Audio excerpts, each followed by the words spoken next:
Première lueur matinale sur la chaîne alpine, somptueuse toile de fond pour ce qui pourrait être Turin, Berne ou Innsbruck.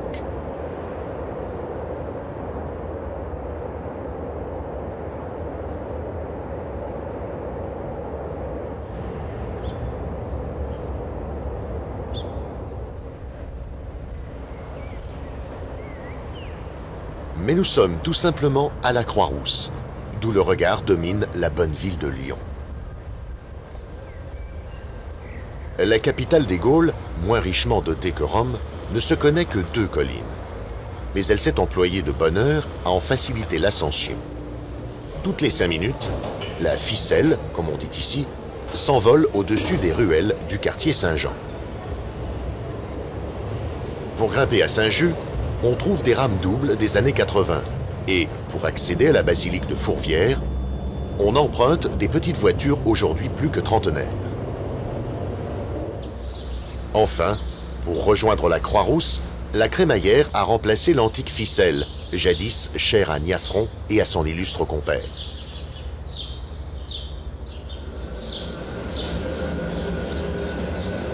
De nos jours, en effet, c'est un véritable métro, manifestement hermétique à tout folklore, qui escalade la colline qui a cessé depuis bien longtemps d'être celle des canuts.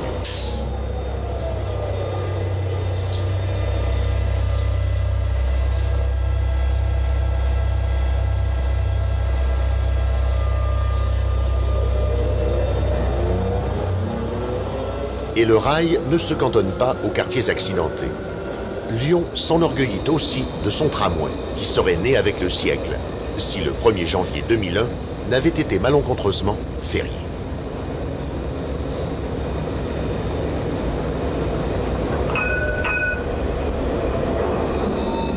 De fait, il a fallu attendre le lendemain pour voir les belles rames Citadis débuter leur service régulier sur les 2 lignes.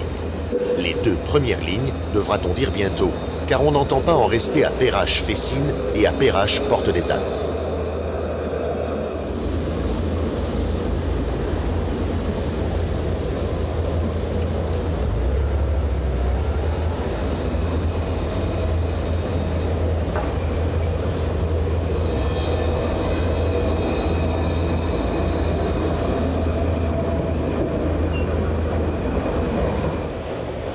On l'a compris, cette ville compte parmi celles qui ont réappris à aimer le rail. Peut-être parce qu'elle fut la toute première, voici déjà plus de 20 ans, à bénéficier des bienfaits de la grande vitesse.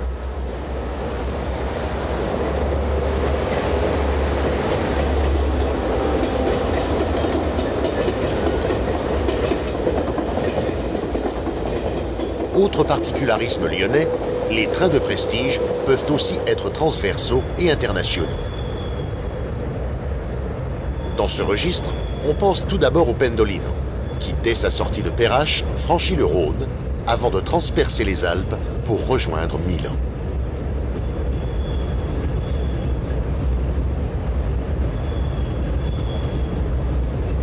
Et toujours sur le Rhône, mais sur le viaduc de Saint-Clair, voici la rame de voitures allemandes qui traversera dans quelques heures le Rhin pour atteindre Francfort.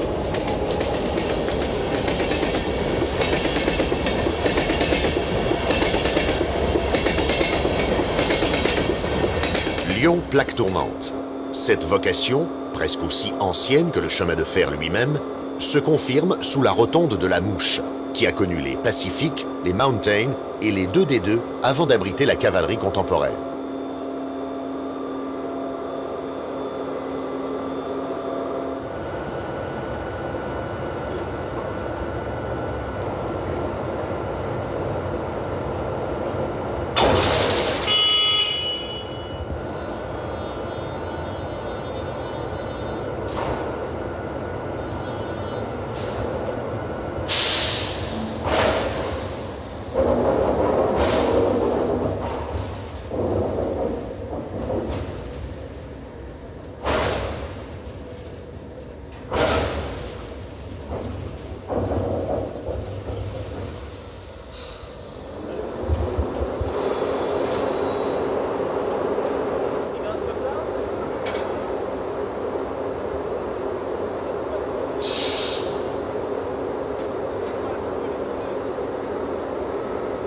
À cette heure matinale, la Civic a été commandée pour assurer un train de la ligne de Strasbourg.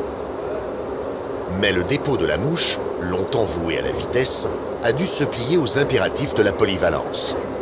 Bientôt, de modestes 9600 rentreront sous la rotonde et elles y resteront sans emploi jusqu'à la pointe du soir du service banlieue.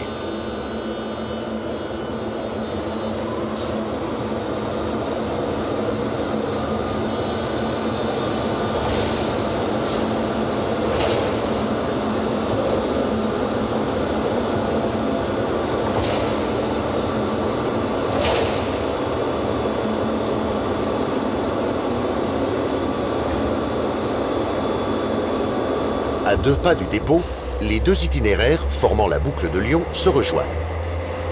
Pour la branche Perrache, la Z7100 symbolise une activité plutôt locale, alors que la branche Pardieu privilégie les longues distances.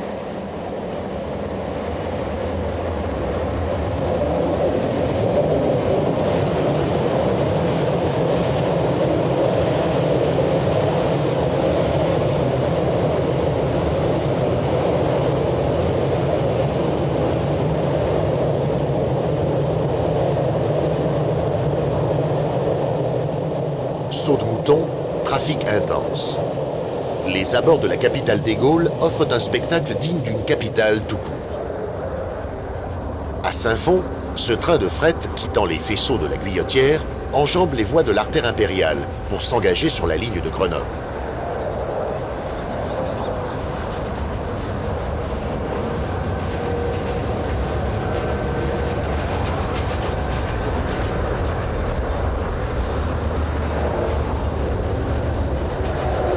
Plus au sud encore, ce 3e franchissement dénivelé compte parmi les plus récents du complexe ferroviaire lyonnais.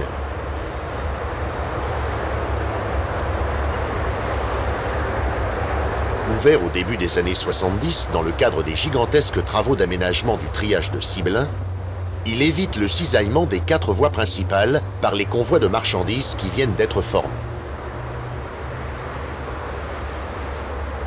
La 7200 démarre lentement, très lentement, puisque la rampe s'est présentée dès la sortie du faisceau. Mais aussi parce qu'il lui faut laisser le temps nécessaire au dégagement de l'omnibus Lyon-Vienne qui fonce vers le sud.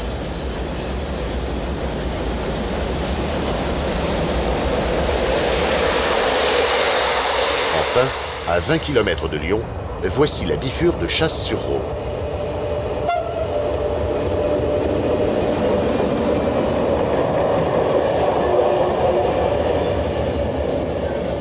Venant de Saint-Étienne, la BB 8100, bien assortie à son train de fret tout venant, s'engage sur l'artère principale par le raccordement direct.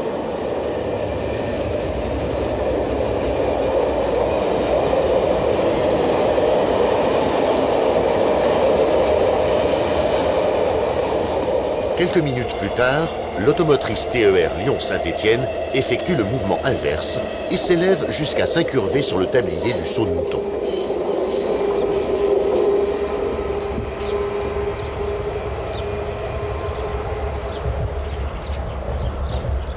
Enfin, entre 2 âges, la BB 9600 file sur Valence avec ses voitures USI.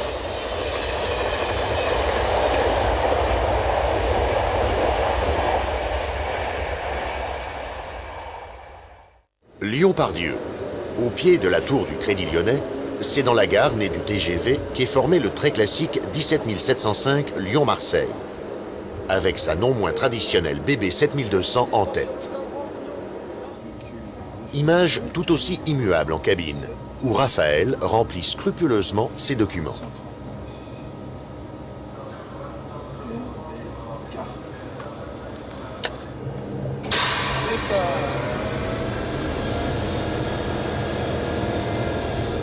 À 9h23 précise, le conducteur actionne le manipulateur de traction, puis, après les premiers tours de roue, abaisse le panneau avant, selon la règle édictée dès les débuts du 1500 volts.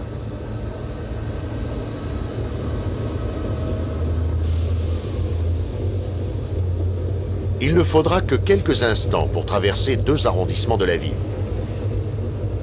Déjà, nous Nous rejoignons les voies de Perrache, puis nous nous engageons dans la courbe à faible rayon qui va nous donner notre orientation définitive. Plein sud.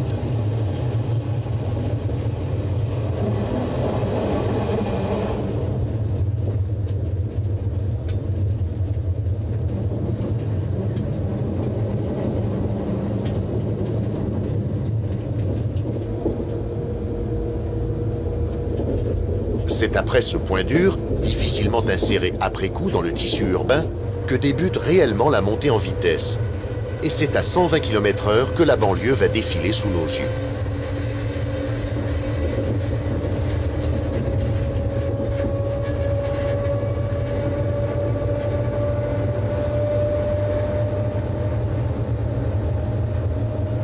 Une banlieue, à vrai dire, plus exaltante pour la densité de son trafic ferroviaire que pour ses paysages. C'est ici que débute le fameux couloir de la chimie.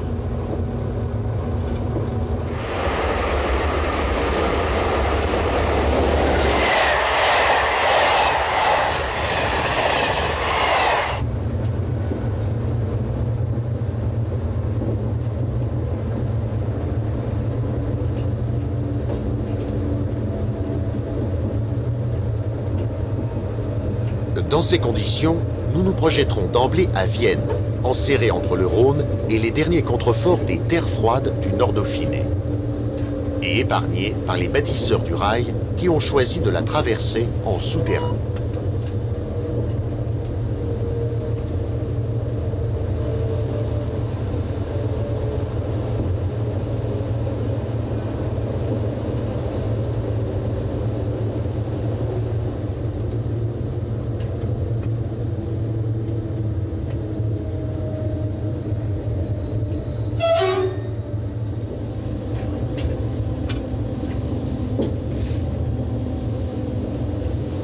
À 33 km seulement de notre point de départ, Vienne sera le premier arrêt de notre train, qui en observera 12 au total. Car le 17705, tout Lyon-Marseille qu'il soit, n'est en réalité qu'un TER, comme tous les autres trains diurnes maintenus sur la ligne classique.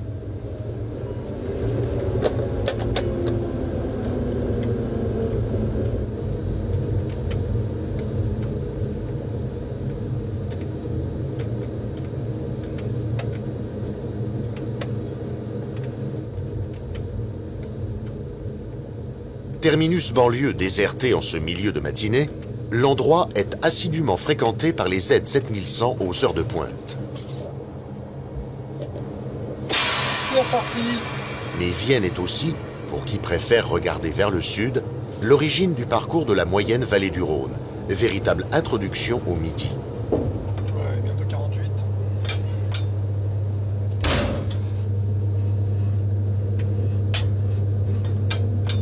On a quoi, 3 minutes? Même pas.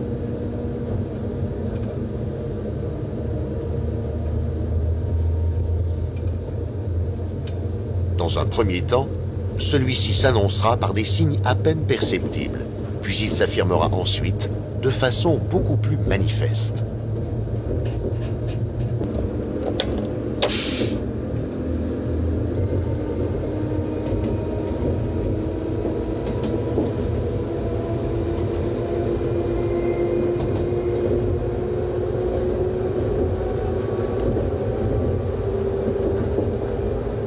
Mais nous n'en sommes pas encore là, même si cette section d'entre Isère et Drôme ne manque pas d'attrait, avec ses sinuosités épousant les méandres du fleuve Roi.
Après les vignobles de Tain-l'Hermitage, c'est à l'entrée de Valence que les diesels de la ligne de Grenoble viennent se glisser sous les caténaires de l'artère impériale.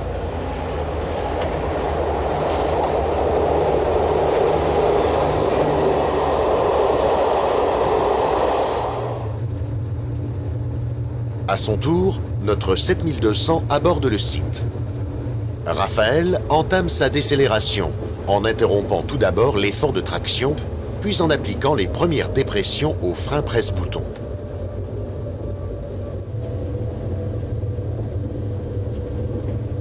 Un instant, on se demandera pourquoi ce confluent extrêmement chargé n'a pas été doté, comme beaucoup d'autres bifurcations, d'un saut de mouton. Mais la réponse va se présenter face à nous, évidente. La rampe sud aurait immanquablement buté sur les premiers immeubles de la ville, là où la ligne principale disparaît en souterrain.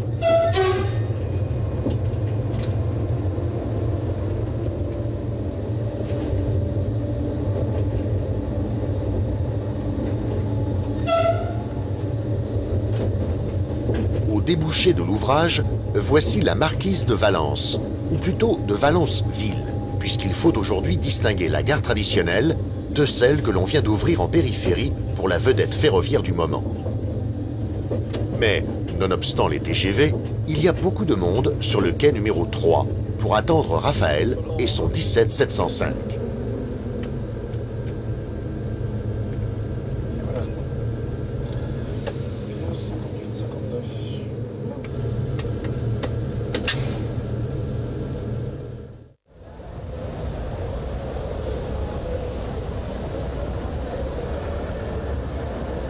Et à l'heure où la ligne nouvelle s'endort, le chemin de fer classique revit.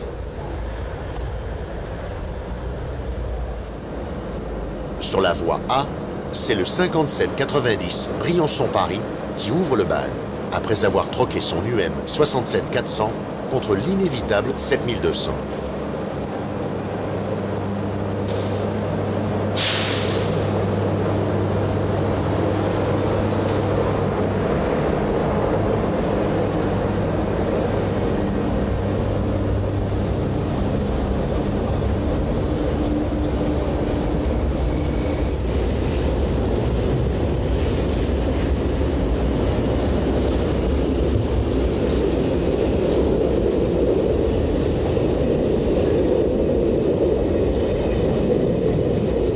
À 1h43, l'indétrônable train bleu Vintimille-Paris traverse la gare en trombe, avec la composition qui lui a permis de garder son nom.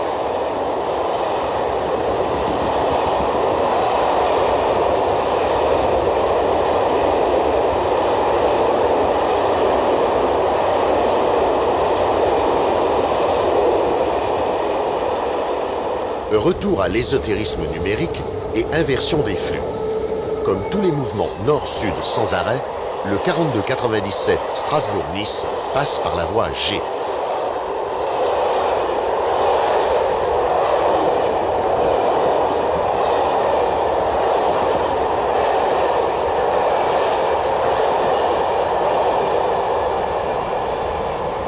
Même trajectoire pour la composition hors norme du train auto 1375 Liège-Bressou-Vintimille.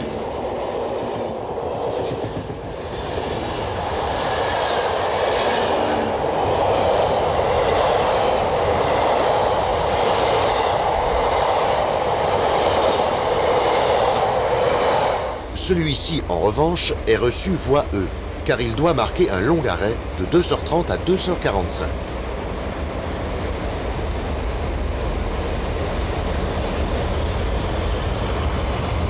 Il s'agit du Pablo Casals, ou, si l'on y tient vraiment, du train 275, que l'on ne trouvera pas dans l'indicateur, car il n'assure aucun service commercial sur son parcours français.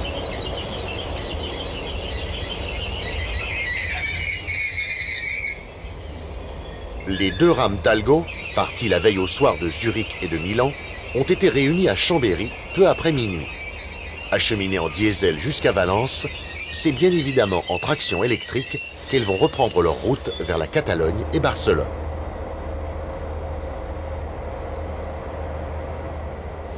Peu avant 4 heures, C'est le 5799 Paris-Briançon qui conclut cette nocturne quotidiennement répétée.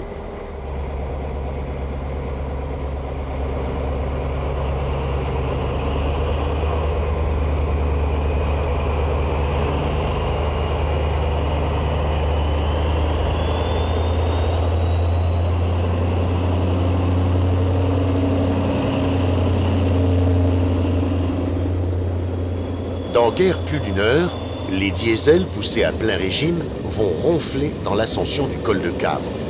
Et, un peu plus tard encore, du côté de Veynes, le mécano abaissera son pare-soleil pour se protéger des feux de l'aurore.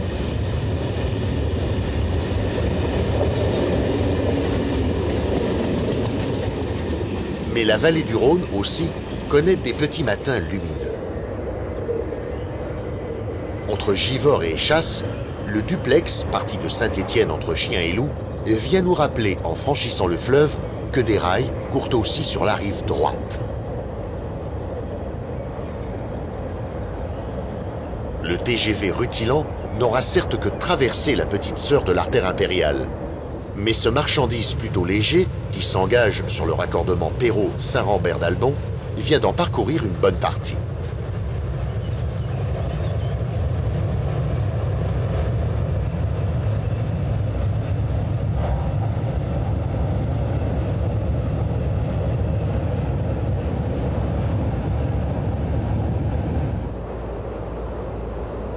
En continuant à progresser vers le sud, on découvre le viaduc de la Voulte. Tardivement reconstruit après la dernière guerre, l'ouvrage ne manque pas d'élégance, même lorsqu'il livre passage à une rame de service dont on ne dira pas qu'elle représente ce que le chemin de fer peut nous offrir de mieux.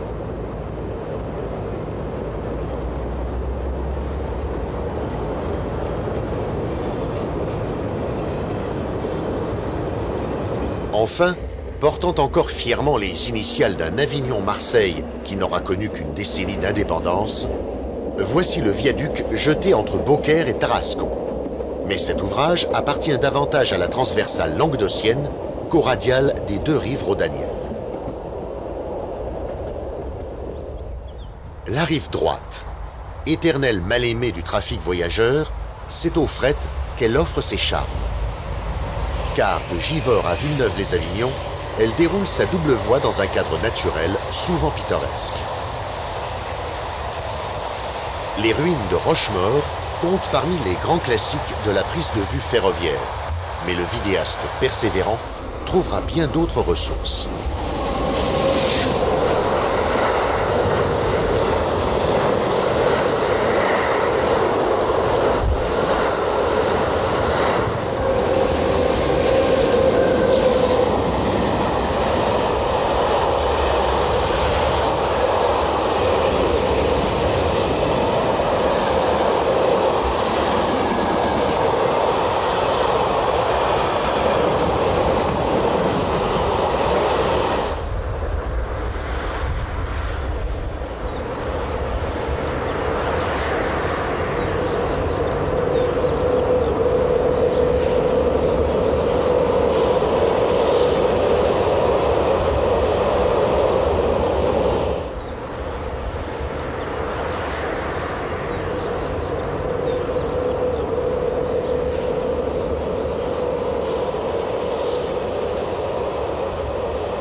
Ici aussi, on l'a compris, les BB 7200 sont omniprésentes, mais pas exclusives.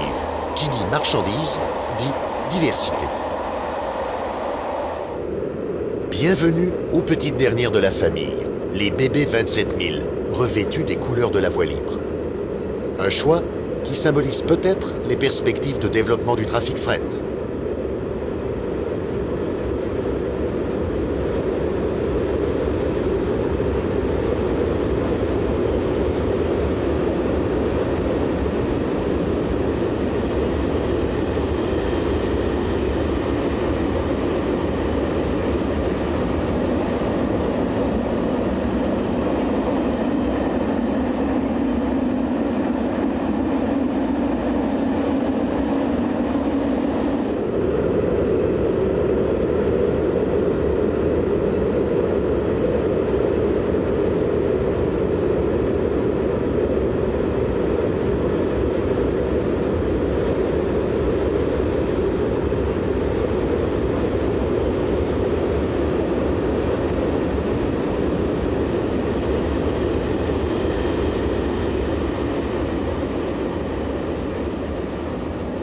rendrons aussi hommage à celles qui font aujourd'hui figure de doyennes, tout en ayant conservé l'une des silhouettes les plus élégantes de l'histoire de la traction électrique.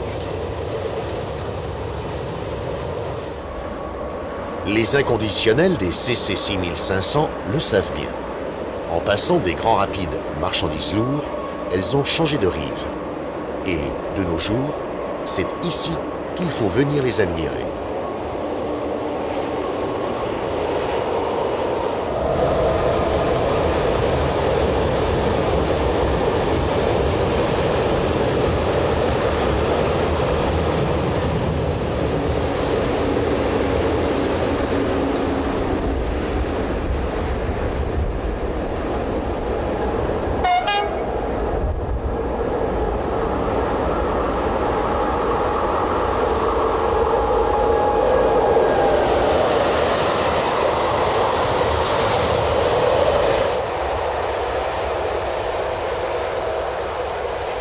Car la répartition des rôles est aussi ancienne que la cohabitation des deux lignes.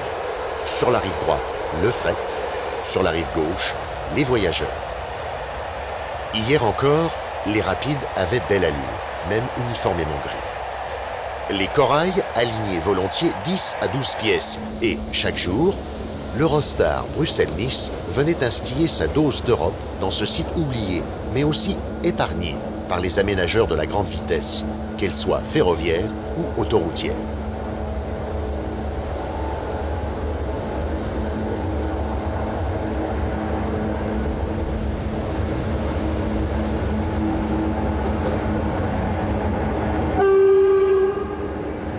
Vous l'avez deviné, nous nous trouvons désormais dans le défilé de Donzère, emprunté depuis la plus haute antiquité par tous ceux qui marchent, roulent ou même naviguent.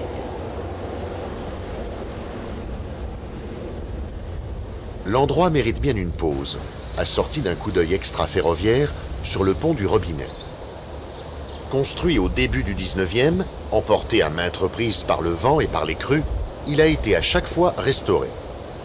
Même s'il ne supporte qu'un trafic dérisoire, en regard de ce qu'écoule ici le fleuve et le rail.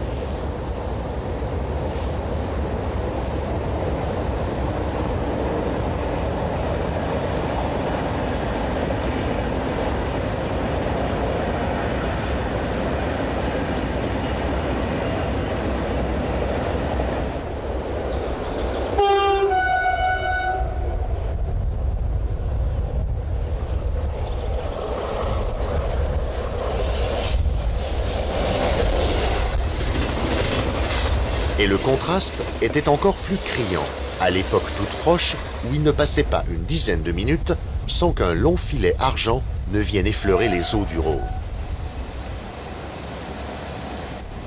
Mais il reste quelques réminiscences, comme ces trains de pèlerins, interminables par leur composition comme par leur itinéraire, car des falaises de Donzère à la grotte de Lourdes, on comptera un bon demi-millier de kilomètres.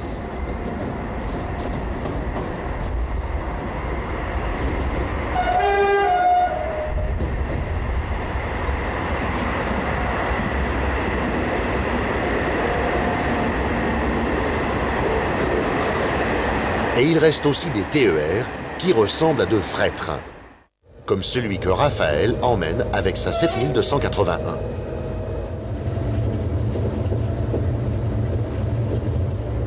Car derrière les glaces à inclinaison inversée, nous bénéficierons de la même vue imprenable que celle que le mécano du Mistral savourait voici 30 ans de la cabine de sa 6500 encore immaculée.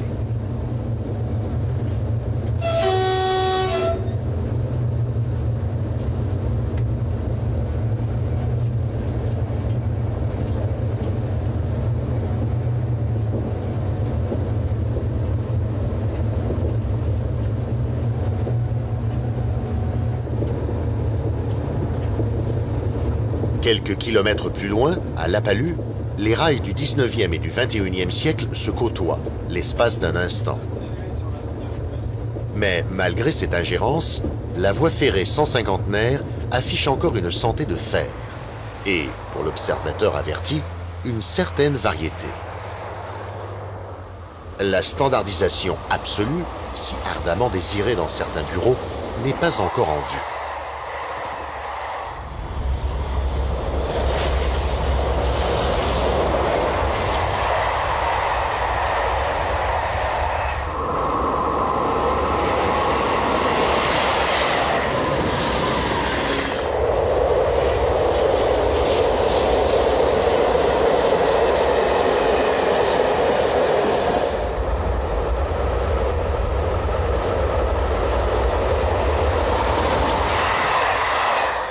Heureusement, les 7200 ne sont pas seuls en lice, et tous les trains de fret ne sont pas systématiquement tracés par la rive droite.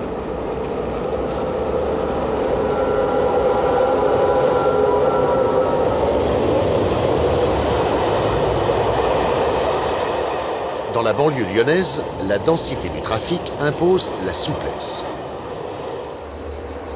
Au sud, au-delà de Miramas, les trains d'hydrocarbures destinés aux raffineries de l'étang de Berre n'ont pas d'autre possibilité qu'emprunter la voie des seigneurs. Côte d'Azur rapide, Mistral, train bleu.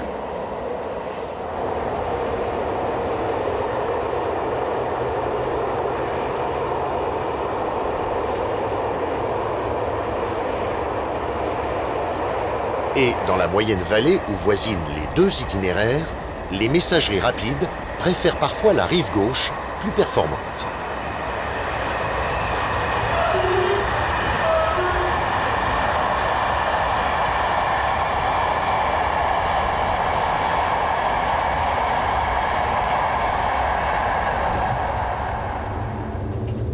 PK 700.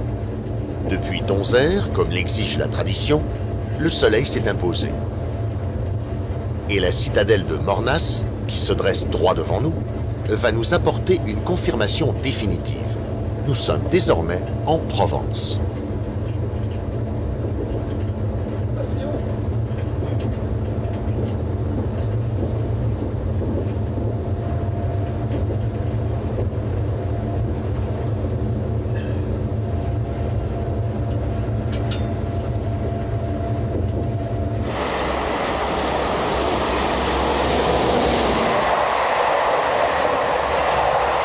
De fait, le couloir de la chimie paraît désormais bien lointain.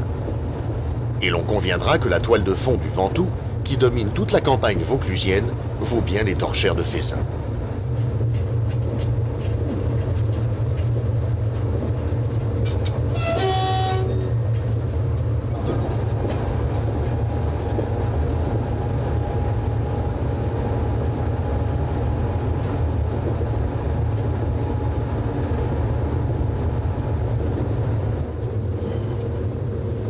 Sur tout ce tronçon, tiré au cordeau à travers la plaine, pas un point singulier ne vient contrarier notre marche et, grâce au dispositif de vitesse imposé, l'aiguille du tacro ne décollera pas du 160 pendant de longs kilomètres.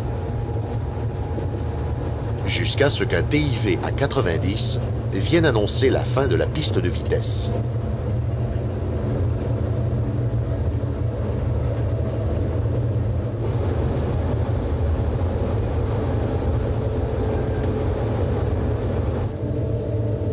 Nous entrons en Avignon, en nous apprêtant à nous glisser sous le saut de mouton de la ligne de Cavaillon.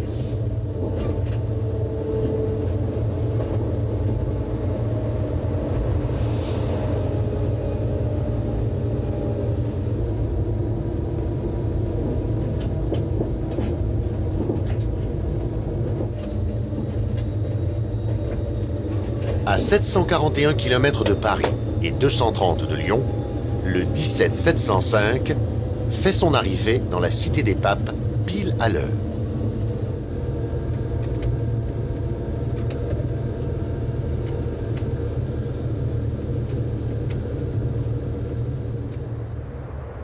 Pour le voyageur ordinaire, la visite touristique mérite la journée entière. Mais d'autres préféreront peut-être un monument aussi méconnu que massif. La magnifique rotonde type P, où les locomotives stationnent comme l'on danse sur le pont Saint-Bénézé, tout en rond. À quelques engins monophasés du nord-est et rames de banlieue près, toutes sont venues relayer ici, un jour ou l'autre, les plus jeunes comme les plus anciennes. C'est en Avignon, notamment, que s'est achevée la carrière des CC 7100, au terme d'un demi-siècle de prestige et de performance.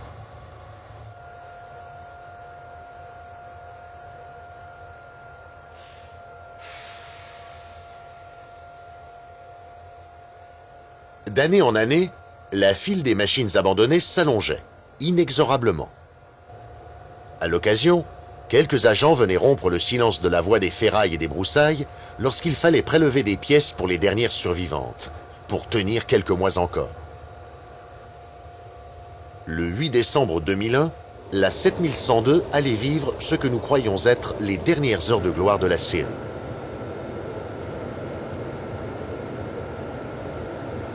Tout a débuté au petit jour, sur les voies de sortie du dépôt, avec ce côtoiement savamment mis en scène.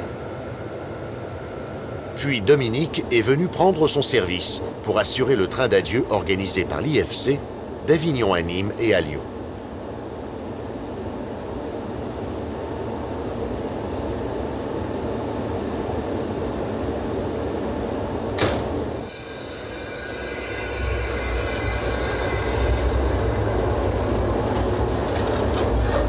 À cet instant précis, nul n'osait encore imaginer qu'un mois plus tard, cette même 7102 allait faire l'objet d'une préservation miracle et que ses adieux ne seraient qu'un au revoir.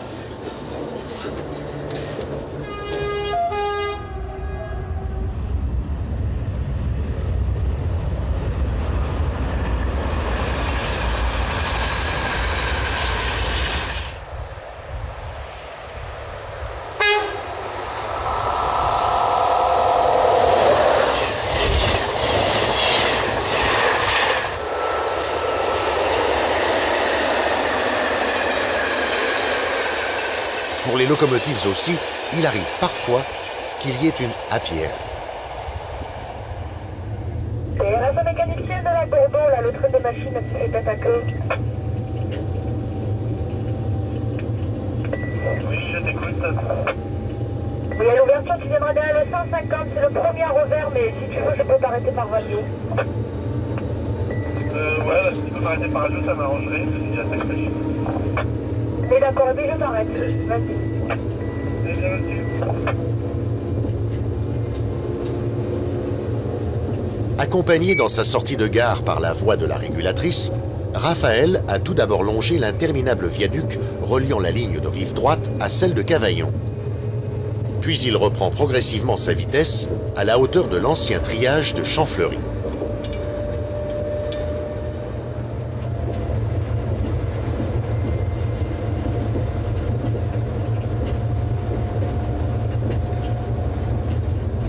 T'arrêter, ça dégage.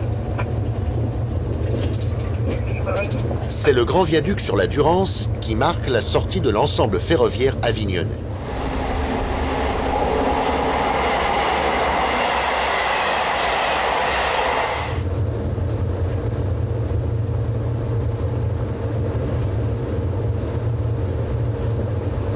Vient ensuite, du côté de Barbantane, la Montagnette. En fait, une colline calcaire longue d'une dizaine de kilomètres que les milieux ferroviaires réduisent trop souvent à la tranchée taillée dans ce bloc, dont on se demanderait presque s'il n'a pas été posé là que pour contrarier les projets de Paulin Talabot. Mais celui-ci en a vu d'autres. Au kilomètre 760, la ligne du Languedoc débute par le Saut de Mouton de Tarascon. Mais l'artère impériale ne dessert pas la ville, dont la gare, établie à la pointe opposée du triangle, n'est fréquentée que par les trains de la transversale.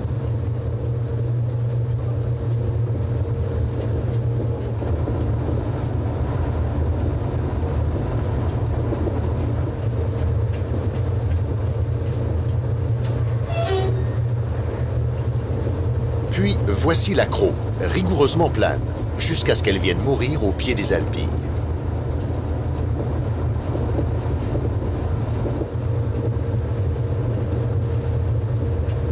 Pour le technicien, c'est l'un des plus longs alignements droits de France, aisément adapté aux 200 km/h dans les années 1980.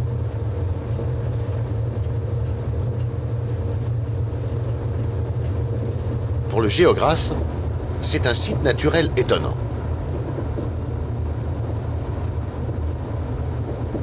À 2 pas de la Camargue gorgée d'eau, cette steppe caillouteuse, brûlée par le soleil, évoque des contrées lointaines. Même si, de loin en loin, des hommes courageux ont réussi à créer des îlots de fertilité.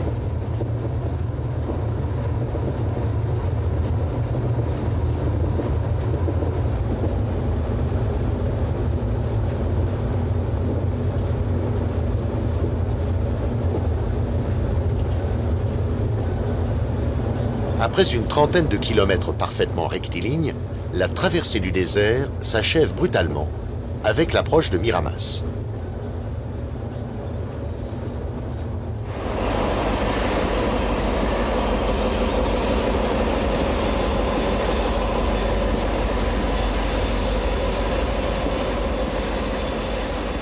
Une véritable ruche, dont le bourdonnement trahit des charges records. Cas de ce train d'hydrocarbures péniblement arraché par 67 000 petits numéros qui commencent à accuser la quarantaine.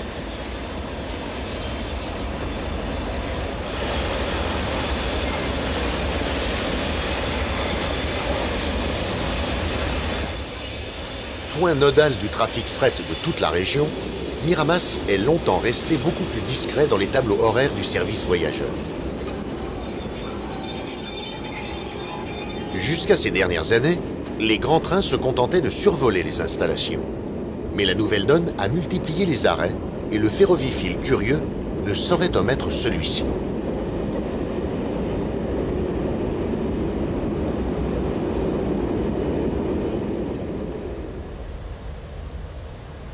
Jolie brochette sur le grill du dépôt, où l'on croirait qu'un esthète a classé les locomotives par couleur. Mais d'autres générations sont représentées, comme les CC65-500, qui n'ont pas eu le cœur à remonter vers la Grande Ceinture après avoir ballasté la Provence.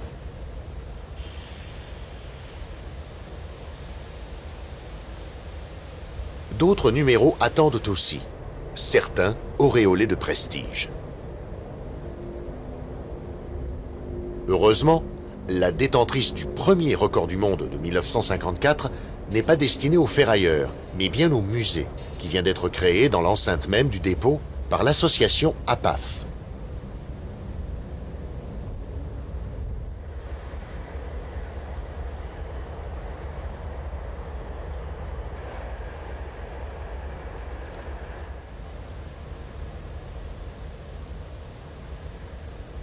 Ce petit groupe a eu le mérite de privilégier les traditionnels oubliés de la préservation, comme ces bébés des années d'entre-deux-guerres, ou, plus original et donc plus louable encore, comme ces wagons retrouvés après de longues années au fond de quelques faisceaux perdus.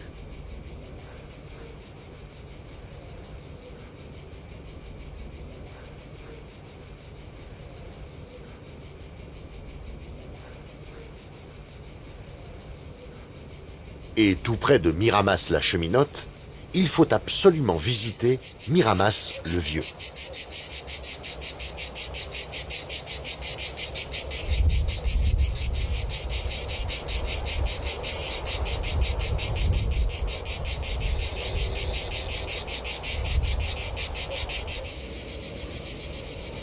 Que l'on soit sensible au site ou que l'on s'intéresse à l'architecture, le village, perché sur son piton, vaut bien Saint-Paul-de-Vence ou Saint-Trope. Mais ne l'ébruitez surtout pas. Les touristes n'en connaissent même pas l'existence, et les gens d'ici sont très attachés au calme qui fait une bonne part du charme de l'endroit. Surtout à l'heure de la sacro-sainte sieste.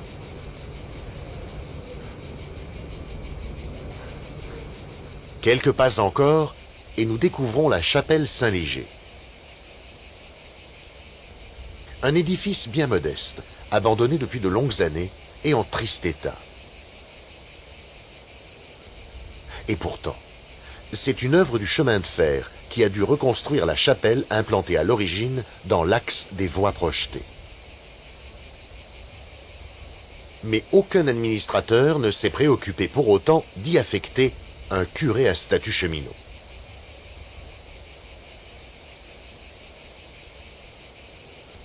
L'esprit des lieux aurait-il inspiré les concepteurs de l'ouvrage voisin? Non. Le viaduc de Saint-Chamas, que l'on se gardera bien d'assimiler au style gothique, ne résulte en fait que du savant entrecroisement d'arches plein cintre. Esprit des lieux, disions-nous. C'est à l'heure des matines que nous avons assisté à la traditionnelle procession.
Sur le viaduc de pierre et de briques, les locomotives béton sont largement majoritaires.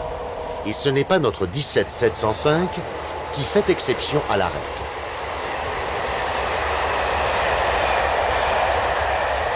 Mais devant nous, les couleurs se font plus variées.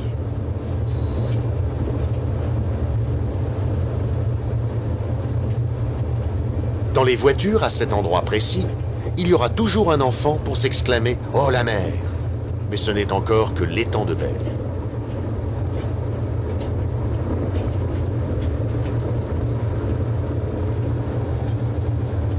Un instant, l'immense étendue d'eau a pu faire illusion, tout comme le vert des vignes et des garrigues qui bordent la voie. Mais nous allons très vite découvrir un environnement à ne pas mettre une cigale dehors.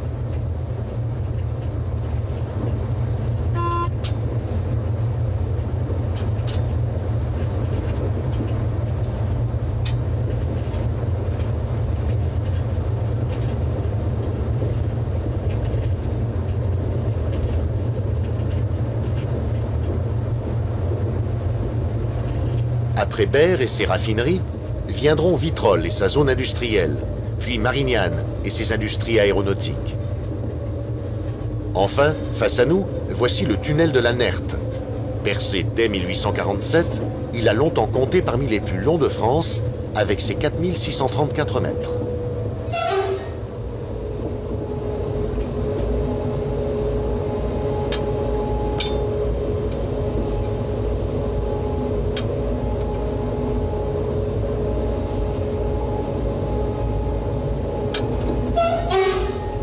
À la tête sud de l'ouvrage, le soleil inonde la cabine. Nous touchons au but. Mais au débouché dans le vallon des Riaux, lorsqu'on découvre le viaduc du même nom, sur l'amorce de la ligne de la Côte Bleue, il reste encore une douzaine de kilomètres à parcourir.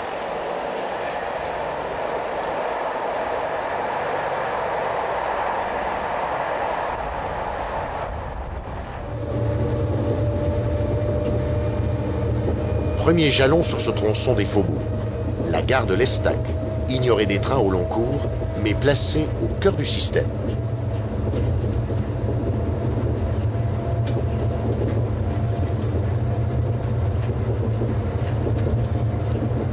C'est ici que la double voie de Port-de-Bouc se soude à la nôtre, juste avant que la ligne des ports ne s'en détache, avec, dans les deux cas, un passage dénivelé pour faciliter l'écoulement d'un trafic intense.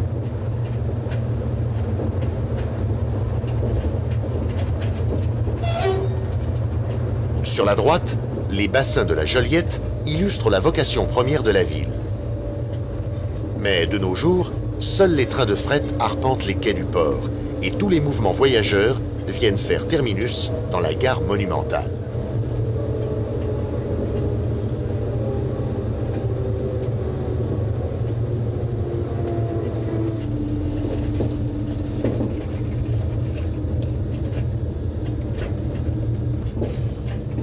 Sur les premières aiguilles de Marseille-Saint-Charles, nous sommes à 862 km de Paris-Gare de Lyon. Une distance que le rhodanien des années 70 avalait en 6h33, mais qu'aucun train classique diurne ne couvre plus aujourd'hui de bout en bout. Un instant, la majestueuse lenteur de l'approche nous a rappelé ces temps lointains où les grands trains finissaient leur parcours au pas pour ne pas arriver avec 20 secondes d'avance au butoir. C'est exactement l'exercice auquel se livre Raphaël, à ceci près que notre anonyme 17705 a été dirigé sur les voies extérieures pour mourir sous une dalle grisâtre du plus pur style banlieue.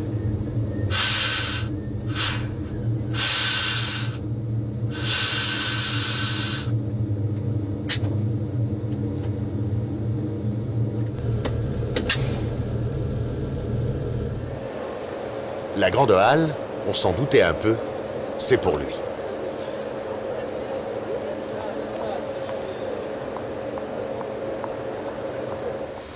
Marseille-Saint-Charles, terminus du train. De la gare, perché sur une butte, c'est par l'escalier monumental que l'on rejoint la ville.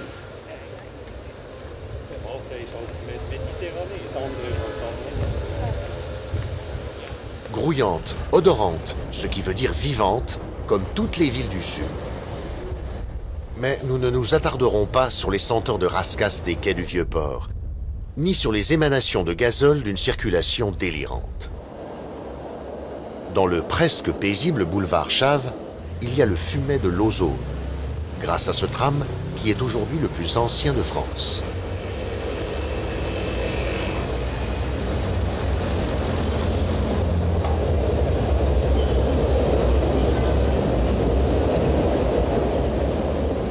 Sur ce critère précis, Lyon bat Marseille par 1-0. Pour le métro, en revanche, les deux villes sont à égalité, puisqu'elles l'ont découvert l'une et l'autre à guère plus d'un semestre d'intervalle.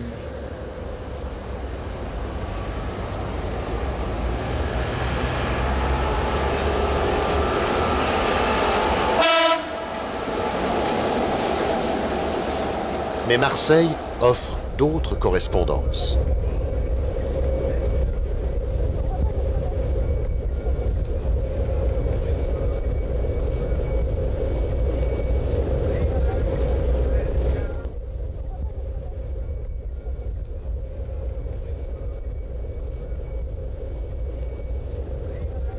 Dans leur cabine, que l'on appelle passerelle, large comme une salle de bal, c'est à une véritable continuité que nous convient ces navires qui, chaque soir, appareillent de la Joliette.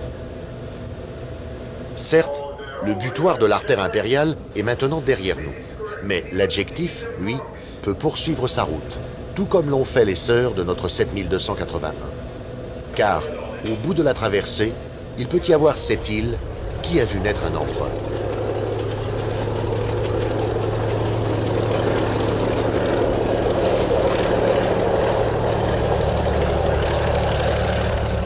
À moins que l'on ne préfère la terre d'Afrique, sur laquelle les bébés 7200 ont étendu leur empire.